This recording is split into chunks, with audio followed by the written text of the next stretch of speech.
Good day, everyone. I am James Lubguban together with KAYLA ALESNA and ANTONIETTE YUSON. We are the Group 1, and today we are going to discuss the theory of behaviorism. What is theory of behaviorism? Theory of behaviorism, also known as behavioral psychology, it focuses on the study of observable and measurable behavior and emphasizes that behavior is mostly learned through conditioning and reinforcement.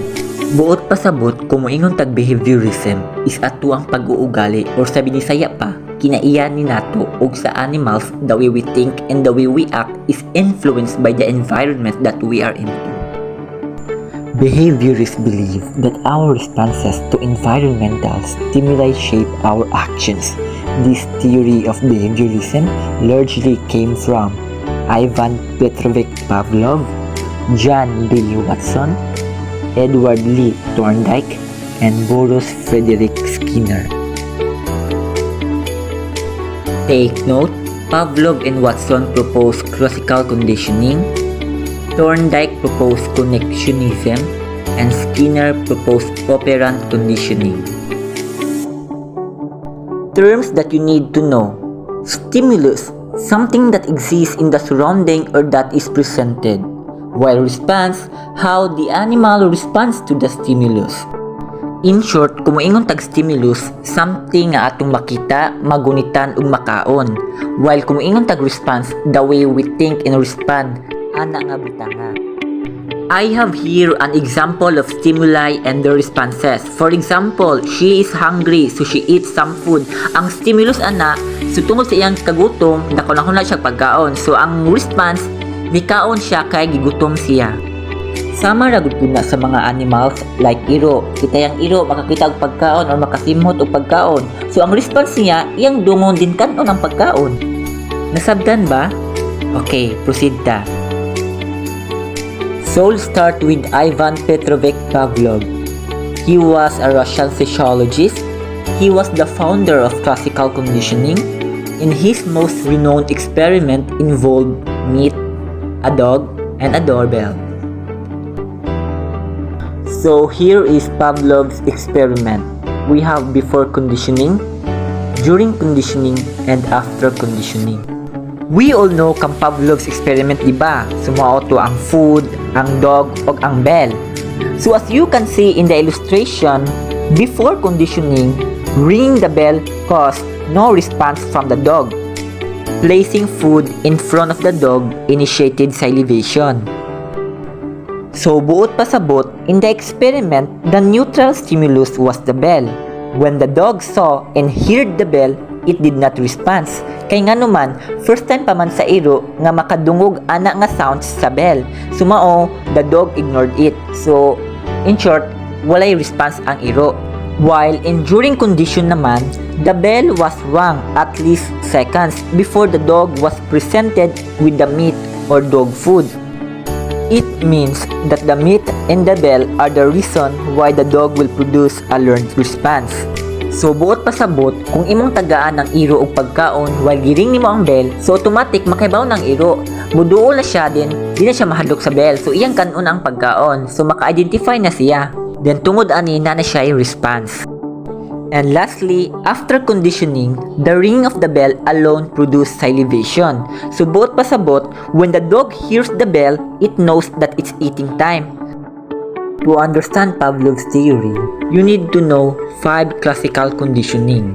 We have the unconditioned stimulus, the unconditioned response, the neutral stimulus, the conditioned stimulus, and the conditioned response. Let's start with unconditioned stimulus, a stimulus that naturally and automatically triggers a response. So as you can see in the illustration, before conditioning, we have the food and we have the dog.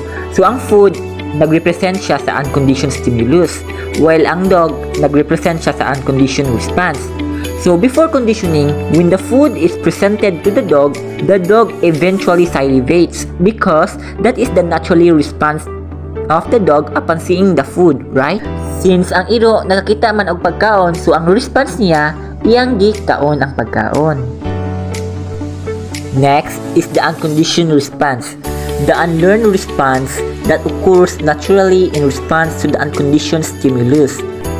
As you can see in my example, part nagyapon siya sa before conditioning wherein ang iro mao ang unconditioned response while ang food mao ang unconditioned stimulus. So buot pasabot na ay response ang iro sa food. So iyang gikaon ang food. Then mao ni makaingon tag na ay response ang iro. Next is the neutral stimulus, salivating in response to the smelling food. As you can see, part nagyapon siya sa before conditioning. So ang bell mao ni ang neutral stimulus while ang dog why response kay ngano man?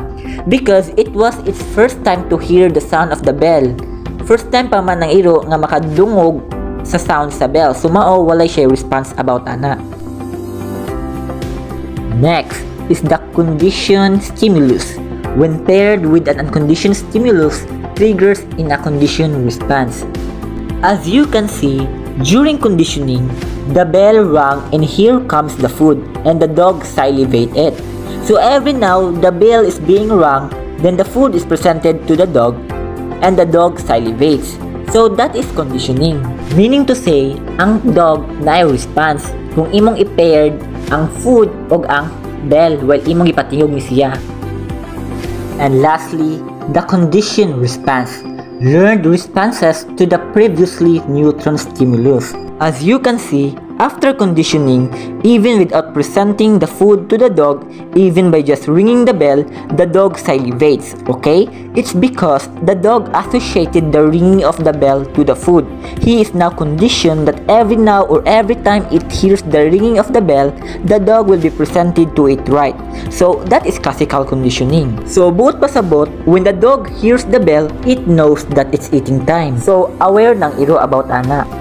And now, let's talk about the Pavlov's findings about the classical conditioning.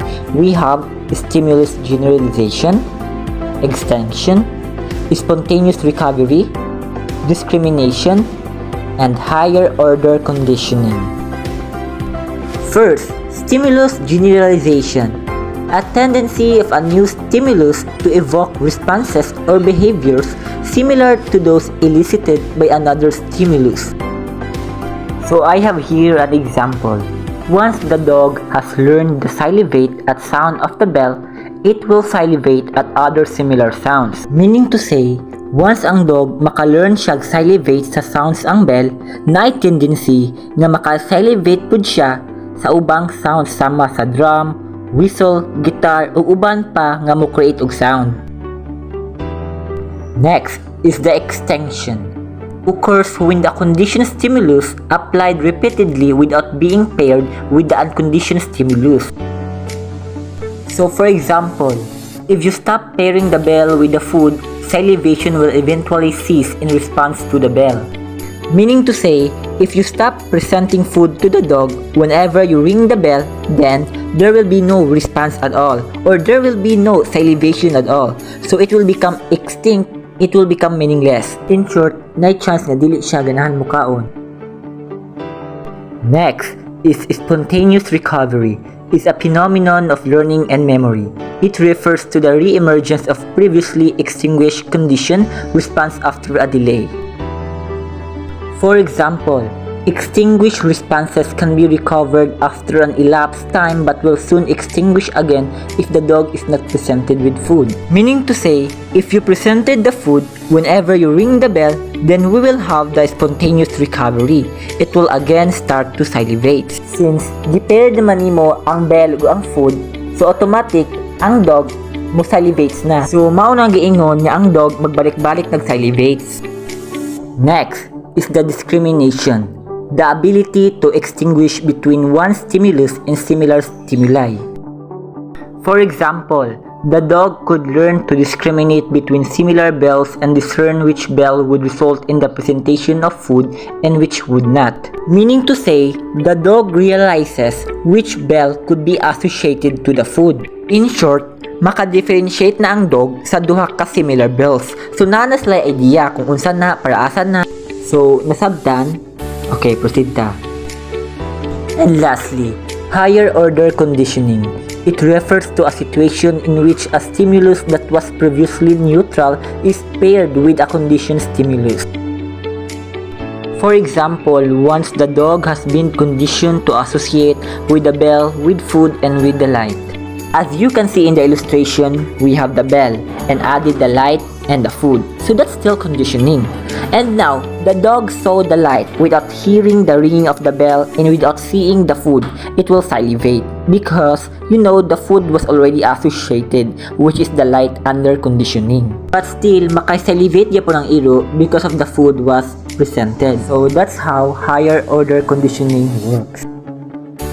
And now, let us proceed to Edward Lee Thorndike. He was the founder of connectionism theory, and also he is American psychologist who conduct SR theory, in which he used animals for his experiment. S stands for stimulus and R stands for response. So, the model for SR theory was trial and error learning, in which certain responses came to be repeated than others because of rewards. And he explained that learning is the result of association forming between stimuli and responses. Thorndike wants to learn how human and animals learned a new skill. He ends up in doing some experiment.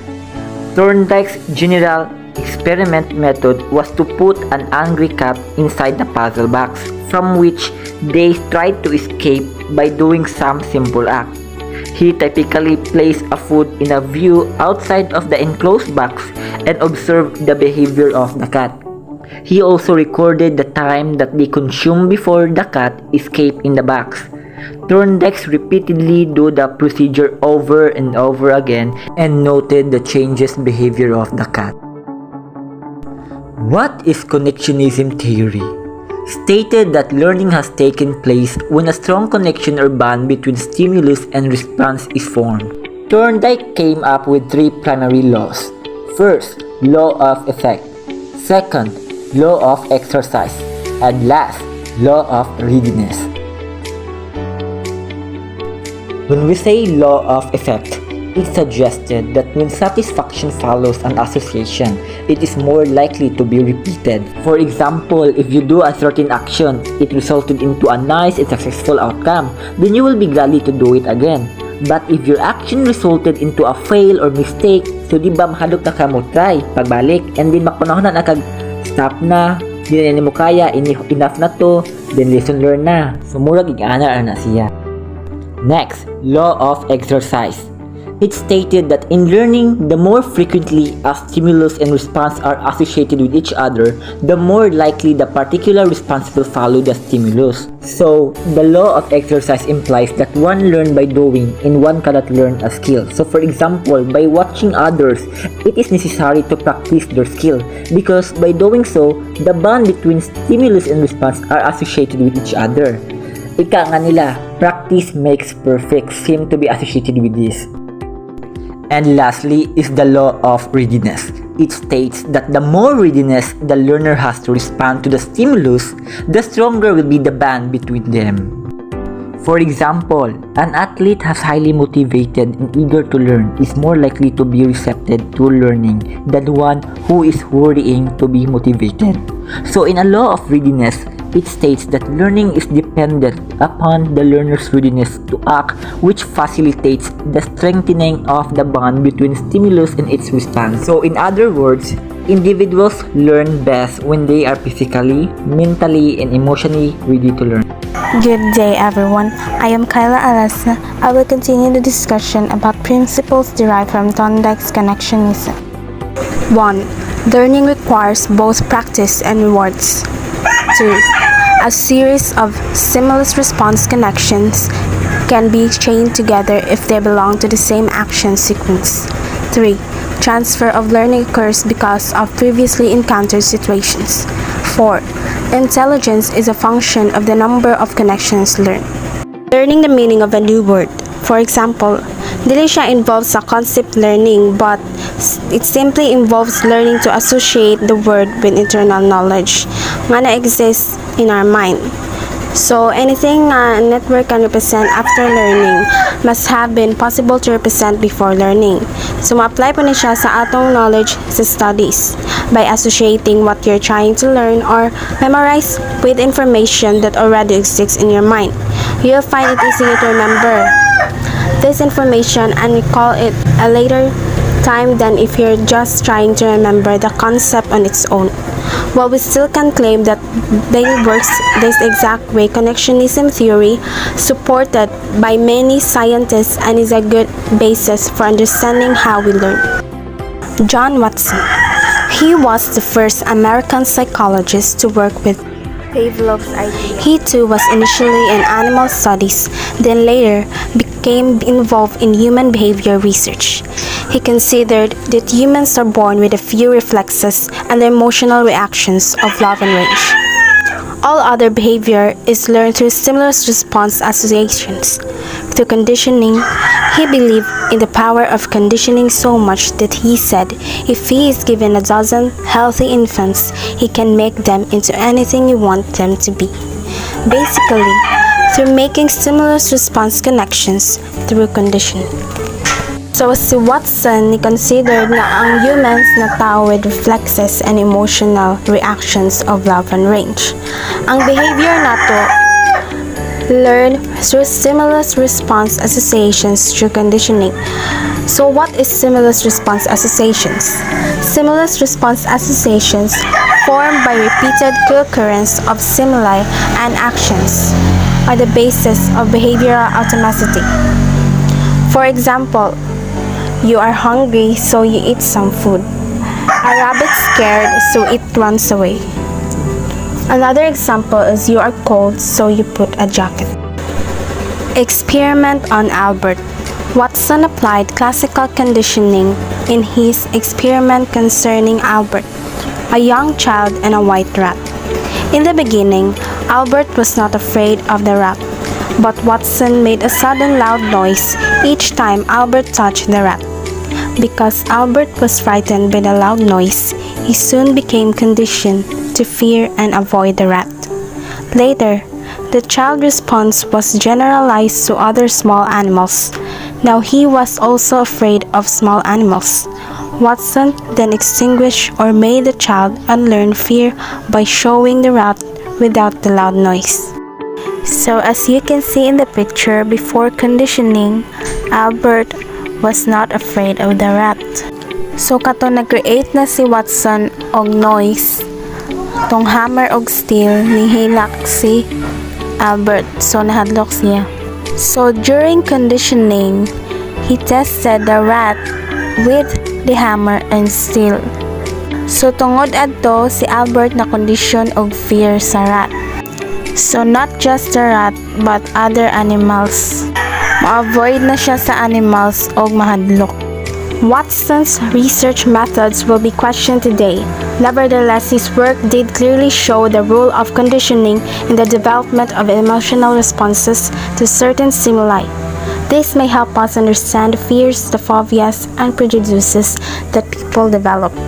So, gitest dyan ni Watson clearly ang role sa conditioning sa emotional responses. So, nakahelp dyan ni siya sa experiment para ma-understand nato ang kahadlok o nga nung ating mga phobias and prejudices na na-develop sa atong kaugalingon. Burrhus Frederick Skinner. Like Watson and Thorndike, Skinner believed in the stimulus response pattern of conditioned behavior. His theory zeroed in only on changes in observable behavior, excluding any likelihood of any processes taking place in the mind. Skinner's 1948 book, Walden 2, is about a utopian society based on operant conditioning. He also wrote Science and Human Behavior 1953, in which he pointed out how the principles of operant conditioning function in social institutions such as government, law, religion, economics, and education. Skinner is different from that of the three behaviorists before him, in that he studied operant behavior or voluntarily behaviors used in operating on the environment. Thus, it is a theory came to be known as operant conditioning. This theory is based upon the notion that learning is a result of change in overt behavior. Changes in behavior are the result of an individual's response to events or stimuli that occur in the environment. A response produces consequences such as defining a word, hitting a ball, or solving a math problem. When a particular stimulus response pattern is reinforced or rewarded, the individual is conditioned to respond. So, ang operant conditioning mao ni siya proseso sa pagkat-on nga kauban ang pamatasan giusab sa mga punishment pamaagi ni nga gigamit sa pagkat-on nato. Although operant and classical conditioning both involve behaviors controlled by environmental stimuli that differ in nature. Sa operant conditioning, ang pamatasan kay kontrolado sa external stimuli. By the way, external stimuli are changes to conditions outside the body or in general, information from outside the body that are sensed then. So, man siya pagbago sa mga kondisyon sa gawas sa atong lawas or information ni siya sa gawas sa atong lawas nga makita sa atong mga gipangbati. Reinforcement is the key element in Skinner's stimulus response theory. A reinforcer is anything that strengthens the desired response. Ang reinforcement kay nag-refer sa bisan unsa nga makadugang sa possibility nga may tabo ang usa ka tubag. Nag-define ang reinforcement sa epekto sa pamatasan na nag-increase or strengthens response. There is positive reinforcer and a negative reinforcer. A positive reinforcer is any stimulus that is given or added to increase the response.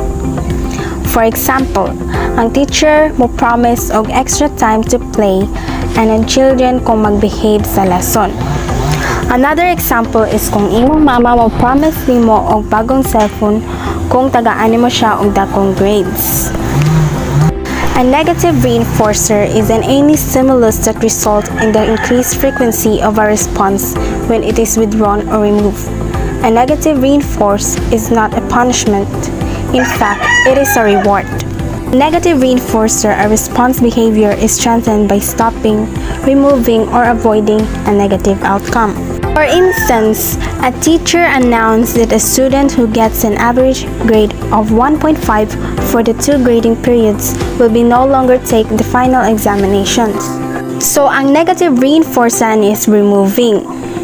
Ang final exam na na-realize nato na reward na nag-work hard ka and ang average na 1.5. A negative reinforcer is different from a punishment because a punishment is a consequences intended to result in reduced responses.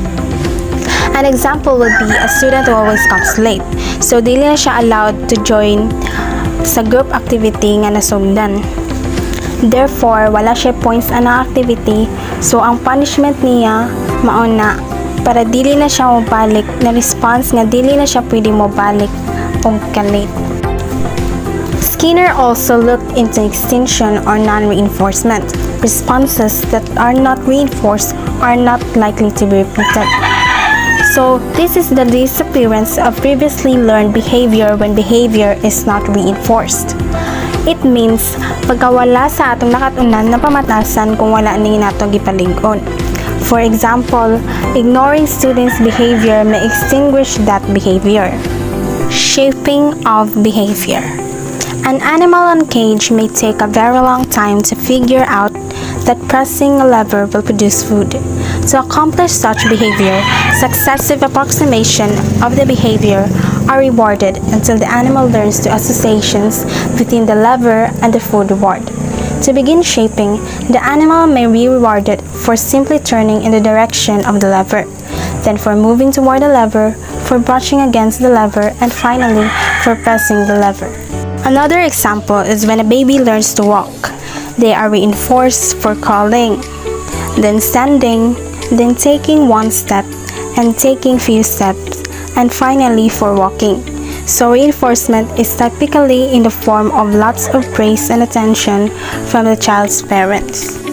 Behavioral chaining come about when a series of steps are needed to be learned. The animal would master each step in sequence until the entire sequence is learned. This can be applied to a child being taught to tie a shoelace. The child can be given reinforcement until the end process of tying the shoelace learned. So, ang behavioral training, mao ni siya ang method or task analysis nga small units of behavior comprising a task ma-identified sa mga behaviors in a step-by-step manner. Reinforcement schedules. Once the desired behavioral response to accomplished reinforcement does not have to be 100%. In fact, it can be maintained moved successfully through what Skinner referred to as partial reinforcement schedules. Partial reinforcement schedules include interval schedules and ratio schedules. Ang reinforcement schedules mo ni siya rules nga present or remove or mo punish sa specified operant behavior. Mao ni ang rules nga nag-define sa terms, sa time o sa number nga mo respond, which nag-include sa interval schedule that based on the time between reinforcement.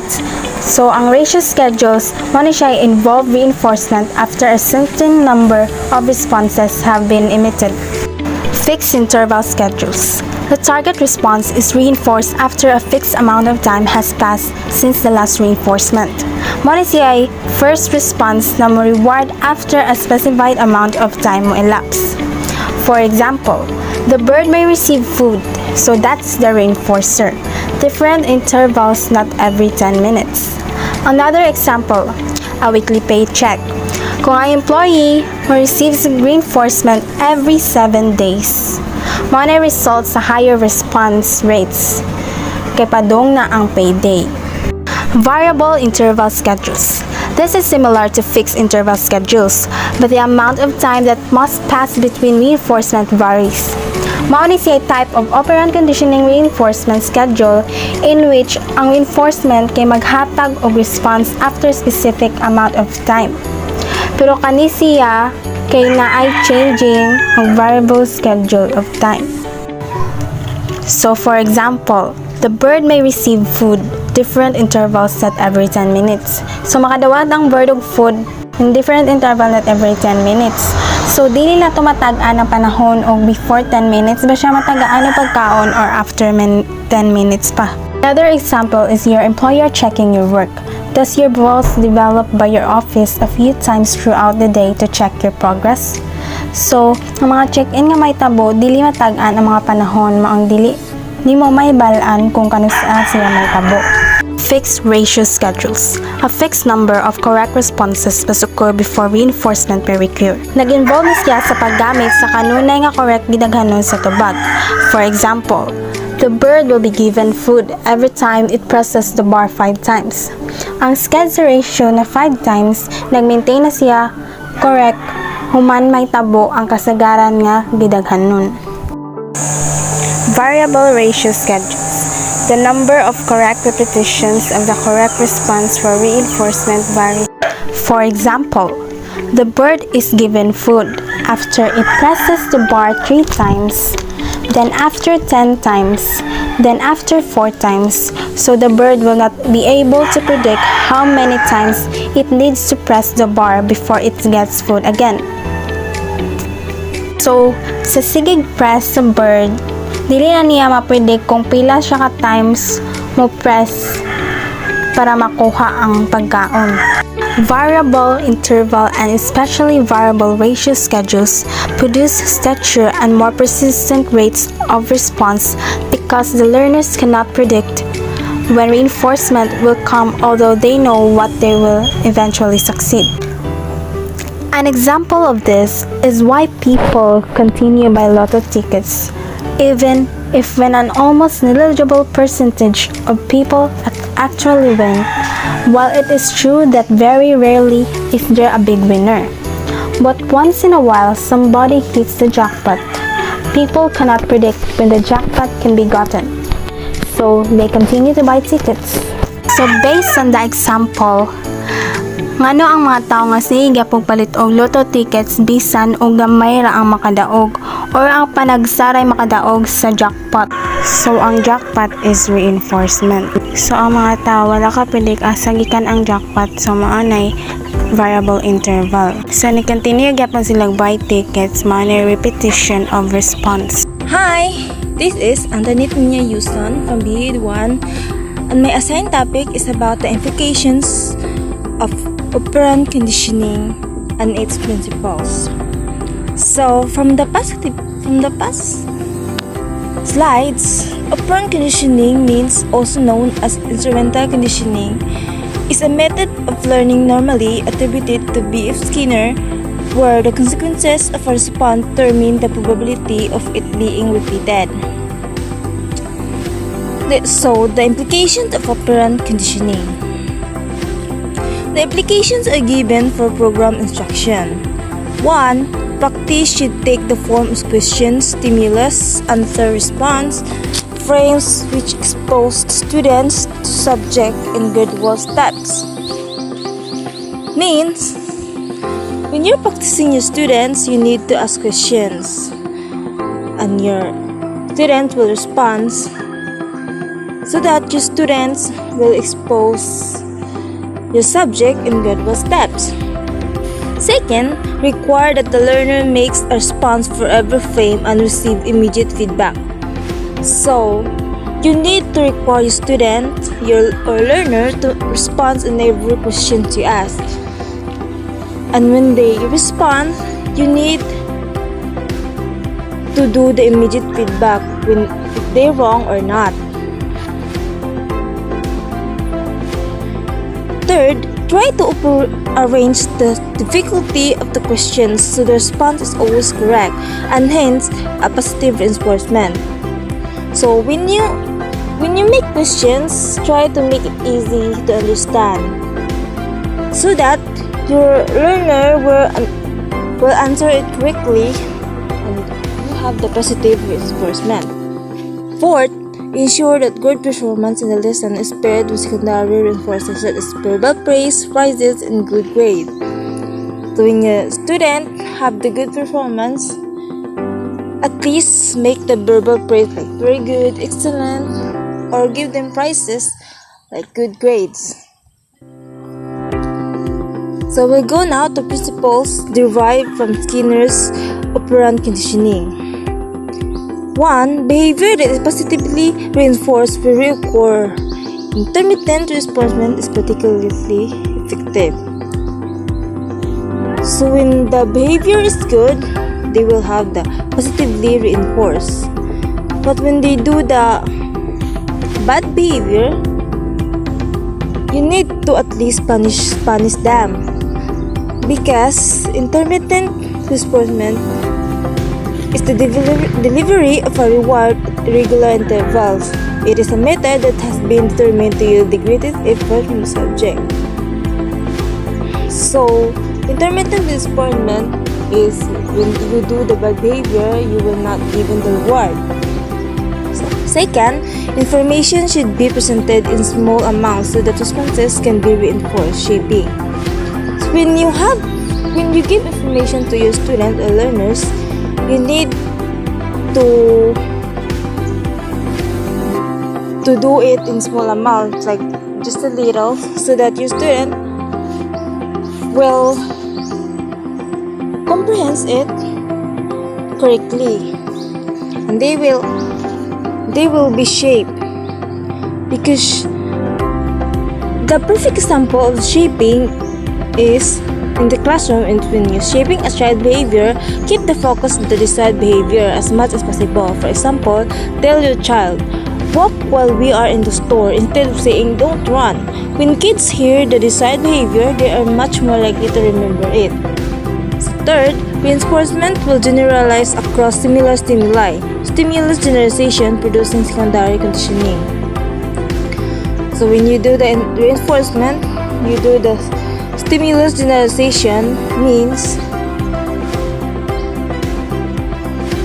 when you do the potty training is a good example of stimulus generalization in operant conditioning. When a child is learning to use the toilet, rewards are often used to increase the desired behaviors. So stimulus generalization is when you do the good behavior, they will be rewarded. Such secondary conditioning. That's all.